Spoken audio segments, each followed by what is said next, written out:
Assalamualaikum warahmatullahi wabarakatuh. Perkenalkan, nama saya Makfira dengan NIM A241-24055. Di sini saya akan membahas tentang kasus korupsi terkait PT Timah, yang dimana kasus itu terjadi pada periode 2015 hingga periode 2022. Dengan modus dengan penyalahgunaan izin usaha pertambangan IUP dan kerjasama dengan smelter swasta dalam tata niaga PT Timah secara ilegal. Kerugian negara akibat kasus korupsi PT Timah ini yang berkaitan dengan tata niaga diperkirakan sekitar 300 triliun. Alasan saya mengambil kasus ini karena dampaknya sangat luas. Tidak hanya menyebabkan kerugian keuangan negara yang mencapai puluhan triliun rupiah, tetapi juga merusak lingkungan hidup secara masif dan mengorbankan hak masyarakat lokal atas sumber daya alam mereka.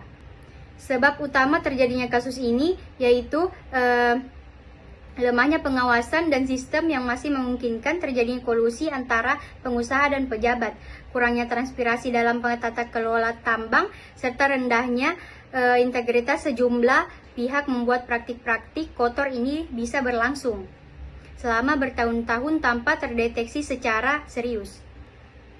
Akibat dari korupsi ini sangat merugikan. Negara kehilangan pendapatan besar dari pajak dan royalti yang seharusnya bisa digunakan untuk mencapai pendidikan, kesehatan, dan pembangunan infrastruktur. Lingkungan alam di Bangka Belitung, daerah utama produktif Timah, mengalami kerusakan yang parah akibat penambangan yang tidak terkendali. Solusi untuk mengatasi kasus ini, yang pertama itu penegakan hukum harus ditegakkan secara tegas dan adil terhadap semua pihak yang terlibat, tanpa pandangan bulu baik dari kalangan swasta maupun pejabat negara. Yang kedua itu sistem perizinan tambang harus diperbaiki agar lebih transparan dan berbasis digital, sehingga mengurangi ruang untuk penyalahgunaan wewenang. Yang ketiga itu pengawasan terhadap aktivitas pertambangan harus ditingkatkan, tidak hanya oleh pemerintah pusat dan daerah, tetapi juga melibatkan masyarakat sipil, media, dan organisasi lingkungan.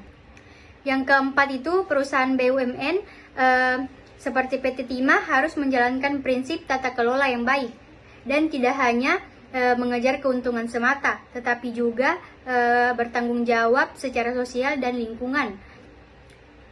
Yang terakhir itu, pemerintah harus mempercepat rehabilitasi lingkungan di wilayah bekas tambang dan memastikan bahwa masyarakat yang terdampak mendapatkan kompensasi yang adil serta dilibatkan dalam proses pemulihan. Sekian dari saya. Wassalamualaikum warahmatullahi wabarakatuh.